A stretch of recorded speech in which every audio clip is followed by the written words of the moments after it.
եմ անդրադառնալ այս նիկոլական բռնաճնշումներին, հալածանքներին, ֆիզիկական հաշվեհարդարին, նաև սպառնալիքներին, որոնք այսօր Հայաստանի Հանրապետության իրականությունն են, եւ մարդիկ, ովքեր չեն խոսում այս իրականության մասին, կամ անկեղծության խնդիր ունեն, կամ խիզախության, որտեղ հրաժարվում են տեսնել այդ օբյեկտիվ իրականությունը։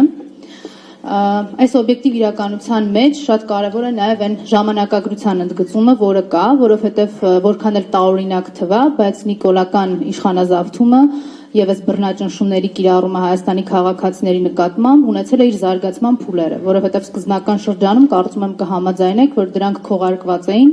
ունեին արդարադատության շահից իրականացված լինելու իբր թե նպատակ ու ձևակերպվում էին իբր հանրային պահանջ։ Սա իհարկե այժմ անցյալում է եւ հիմա բացարձակ ուղիղ եթերում ուղղակի հրահանգավորումները, քաղաքական հաշվեհարդարը, ֆիզիկական հաշվեհարդարի սպառնալիքները, որ կան Հայաստանի քաղաքացիների նկատմամբ, ունեն մեկ հիմնական նպատակ՝ ուղղակի լռեցնելու ազատ խոսքը։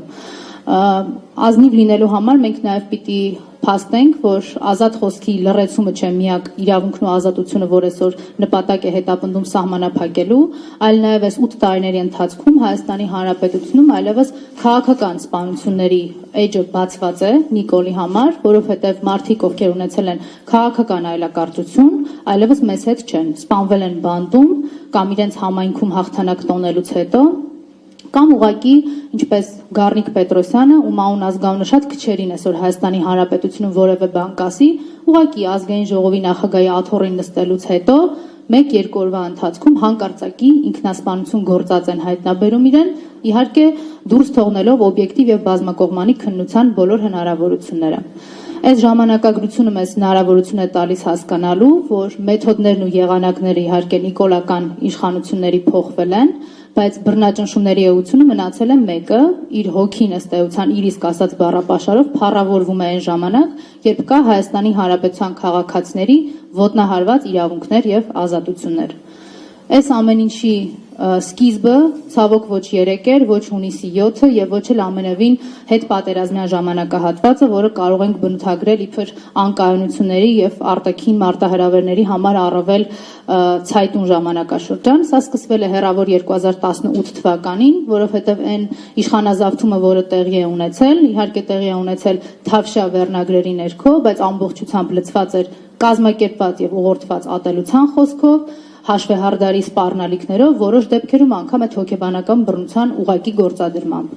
Մենք որպես հասարակություն թույլ տվեք ասեմ, որ բավականաչափ միամիտ ենք գտնվել եւ կարծում ենք, որ 2018 թվականին սկիզբ առած ատելության մթնոլորտը սահմանափակվելու է այս կամ այն քաղաքական խմբի կամ միգուցե քաղաքացիական միավորումների շրջանակներում եւ օրինակ միամիտ ենք այնքան, որ մտածենք, թե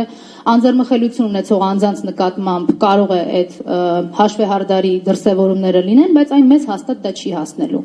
Եվ սա է նաև բերել նրան, որ մենք այս տարիների ընթացքում ունեցել ենք կին քաղաքական բանտարկյալներ եւ ունենք այժմ էլ, բերել է նրան, որ պատարագի մասնակցող դպրոցականները այլևս կալանավորման սուբյեկտ են դառնում Հայաստանի Հանրապետությունում։ Եվ այս ամեն ինչը